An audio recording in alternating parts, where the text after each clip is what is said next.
right, I'm back on the homestead. I just went and did a little bit of grocery shopping, filled up my gas tank, um, and I stopped at, well, these packages have been in here for a couple days. They're my toilet, it's so heavy, so I have to wait for my guys to help me get that out of the car when they're ready.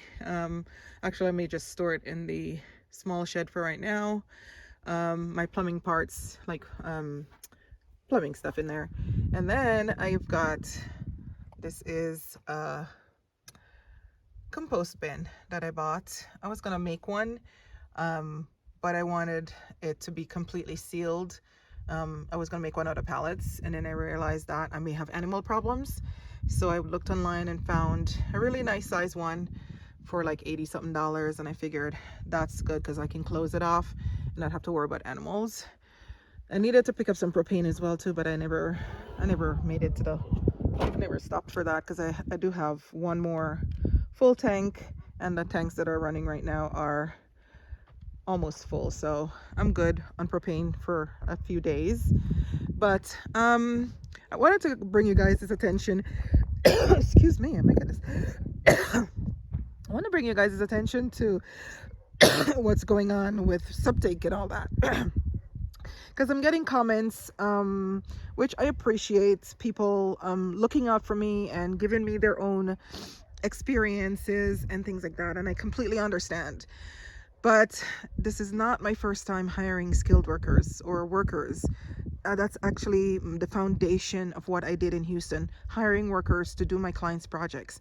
And when you are hiring workers to do clients' projects, you have to be on them and make sure, because now you're the middle person and you have to make sure it gets done so your name is not messed up if they don't perform the way they're supposed to. So hiring people is not a foreign concept to me. I promise you guys, I'm not being taken advantage of. I have to weigh the variables. I have to look at the whole big picture. And some of the comments I'm getting there, you're coming from your own experiences, you're coming from your own thought process about it, and it does not necessarily relate to what I'm doing here. Okay, so let me start off with a septic guy. Okay, I was in Houston, did not give James a cent, not even a dollar. James came to my property, dug the hole for the septic, bought the septic thing, bought all the parts, everything, without getting a dollar from me, out of his own pocket. Okay, and I'll back it up by saying before that, now I'm not telling anybody this so they can take advantage of James, because he's a good man. Before that, when he worked on my road, and when he worked on the pad for my house, it was the same thing. I was in Houston, talked to him on the phone, he did all of those things out of pocket, and then I paid him. Okay, so I feel like if he wanted to steal from me, or it would be very difficult to do that and he would not come out of pocket with his own money to do anything for me, not really knowing me very, very well, because I've only met him during this process. Okay, now when I got in town, I paid him a little bit of money, not even half, not even just enough to cover what he's already done. But the understanding was, and we kind of talked about it, the understanding was he's going to take his time and do it when he has time to do it, because I'm not in a uber rush for my septic, because I can't move into the house anyway, right? So I'm not on him and thinking he's running away or anything like that. Added to the problem was he ran into some huge boulders. You can see this one. He finally texted me this morning, because I wasn't here when he came this morning, and texted me and said, oh, I finally got the big one out. So he's been battling with these boulders. So he'll come and he'll work on one trench, and then he'll leave and he'll come back the next day or whatever, and he's working at his own pace. But he's gonna be finished. The chambers are here, it's gonna be done. I'm not in any danger of him running away. Again, I owe him much more money than he's already invested in terms of material and time on this project. So I'm not worried about it. So I just want you guys to know that if you see this in the background of my videos that is still pending, I'm not being taken advantage of, I promise you. Same thing with the house. The guys that are doing the house, when I came here, well, I did kind of talk to them, and I'm sorry if I sounded a little bit impatient on past videos. That's because by nature It's something I'm working on, and I've asked Yah many times to take this away from me, and he keeps giving me the the situations where I need to prove that I'm being patient. So it's probably things that I've said that have led to you guys thinking that things are going the wrong direction with these workers. Nicest guys ever, innocent guys. They've not done anything for me to think they won't finish my job. But before I came here, I talked to the main guy. His name is Robert, and Robert told me that, you know, hey, if we start at a certain point, he might be able to get me and just finish my job right away. At that point in time, I didn't have all the funds to kind of get these things going because I was in the middle of, you know, paying movers, I was paying out a bunch of money in Houston for other things, and I wasn't ready to jump on this yet. And so I did not secure Robert in the time frame that he had available to work on my project. So really, it's when I came into town, which was just about 2-3 weeks ago, he was able to start my project. So he told me, I'm booked up right now. I can't really start your project until the new year. So I said to him, if there's any way you can fit me in between, come in a day or two with your guys, just however you can fit me in, and I explained my situation to him, and he understood that. And so what he's doing is coming in between jobs, or when they have a day off or whatever it is, or if they don't have to be on site somewhere else, they come and they work a few hours on my job, and then they come back whenever they have time.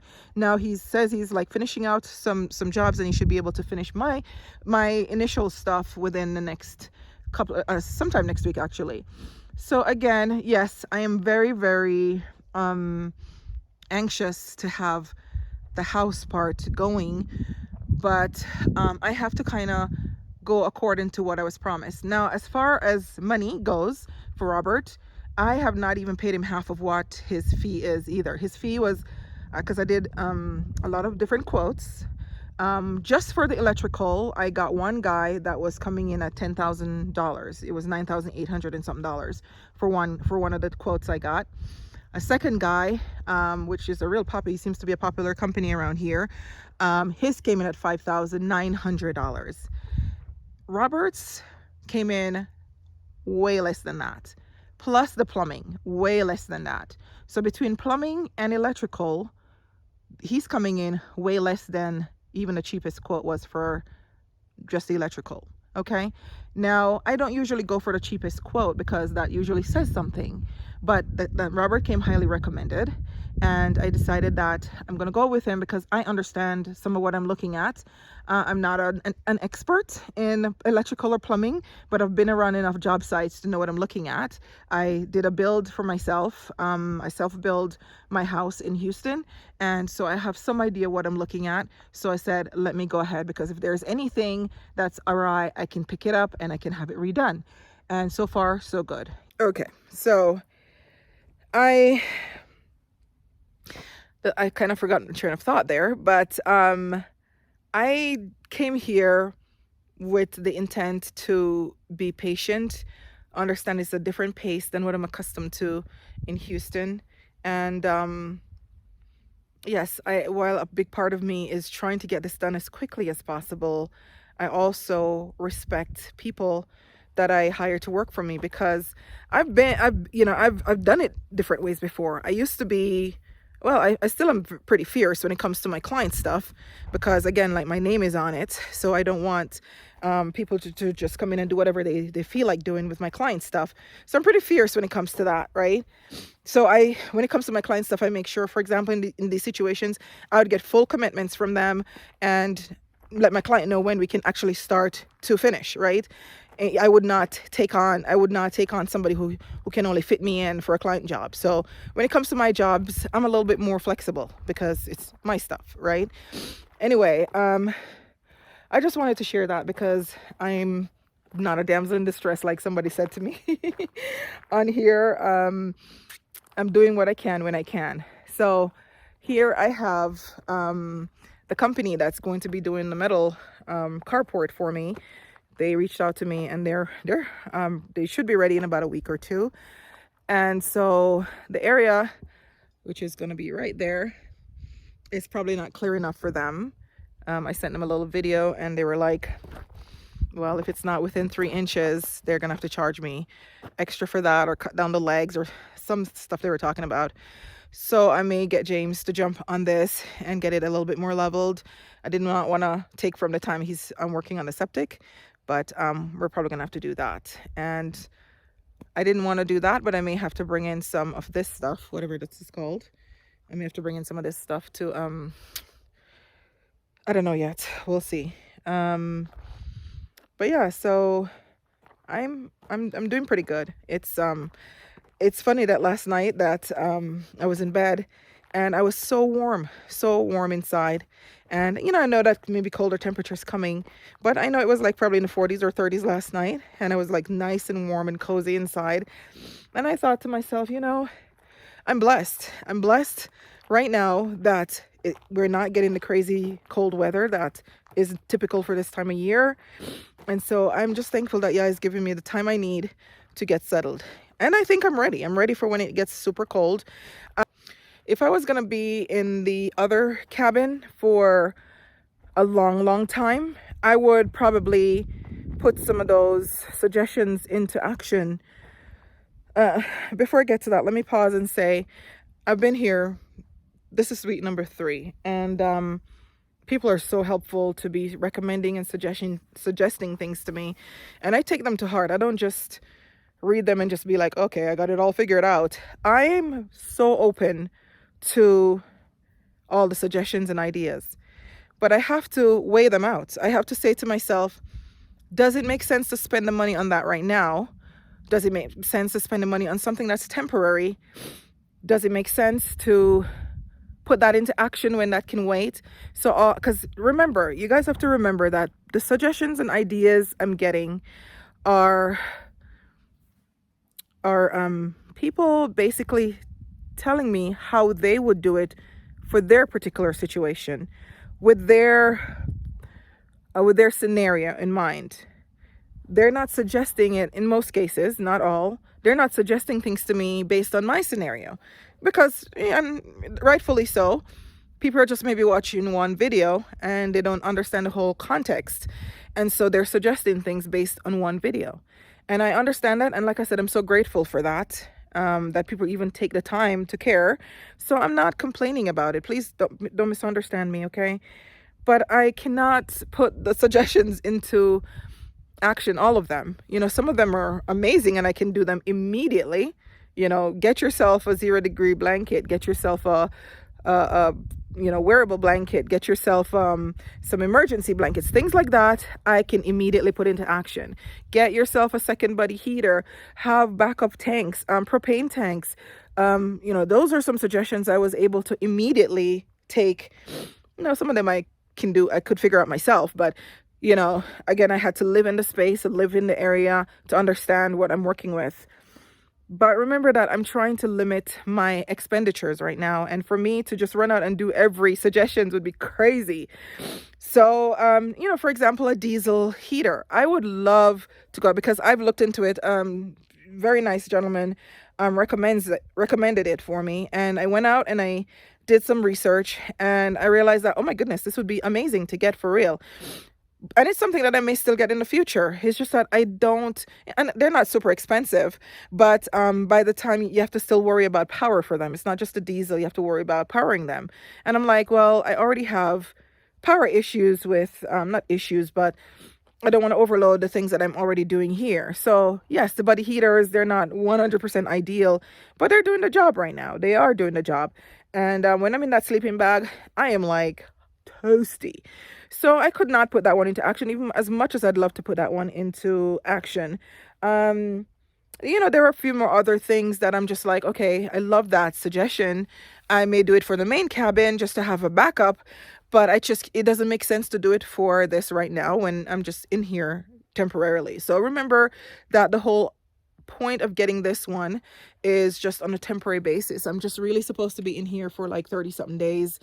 It's probably going to be a little bit longer than 30 days, but It's not long term. So my focus, yes, my focus is to stay warm and survive the winter, but my main focus is to get into the main cabin, and that's where I want to spend the money right now.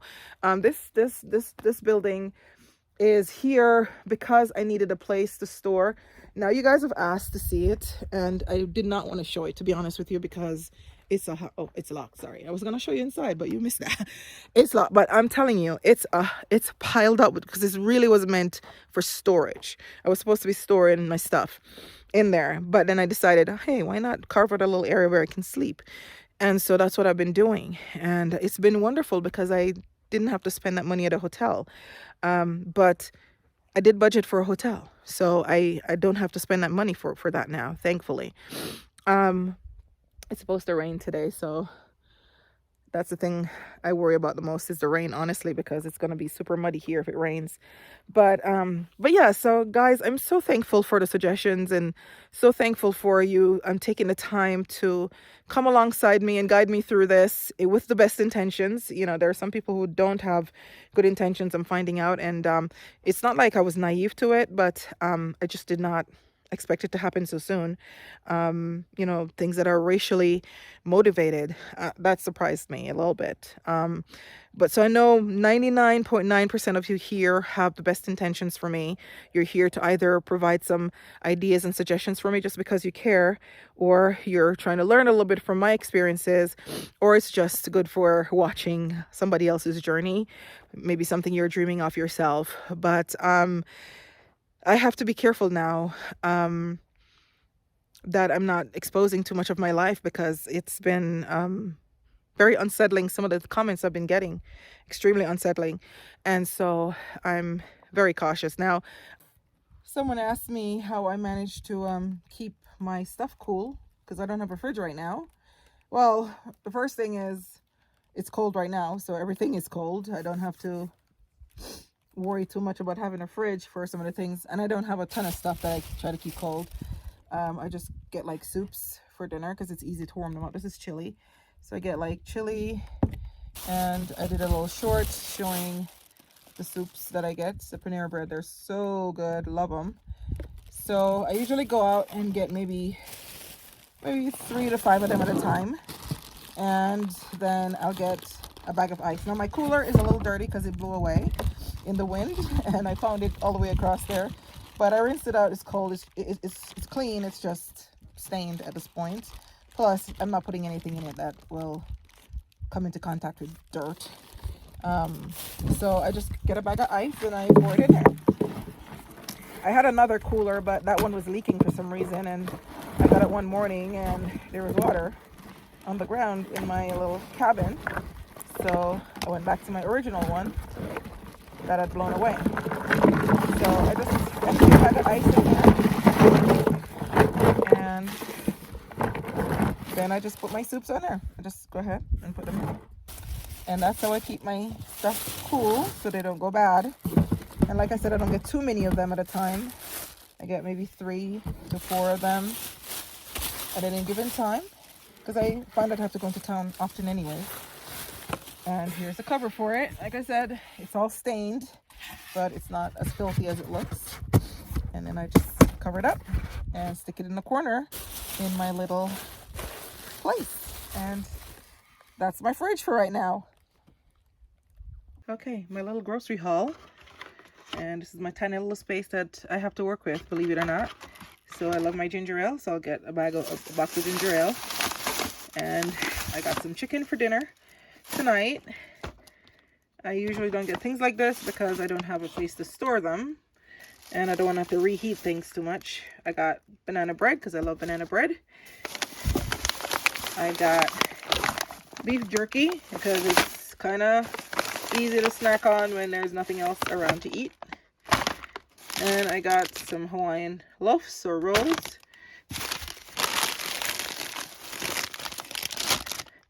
Okay, then, okay, this I shouldn't get, but I do get them. This is my little Ferrero Rocher. It's nice to snack on them when, you know, days dragging out. Not that great for me, but I get these also just for snacking. I don't eat them very often, but kind of good when you're hungry and you just want to fill or snack. in between meals, you know.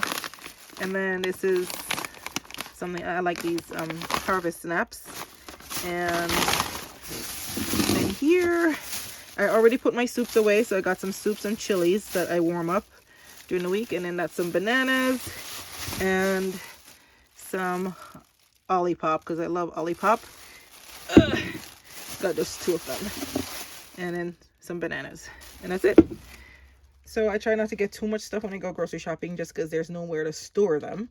So I just go every few days, pick up what I need for the next few days. And it needs to be like quick, easy things to prepare. That will all change. I know I'm not eating the best right now. That will all change soon. Right now is just eating to survive, I guess.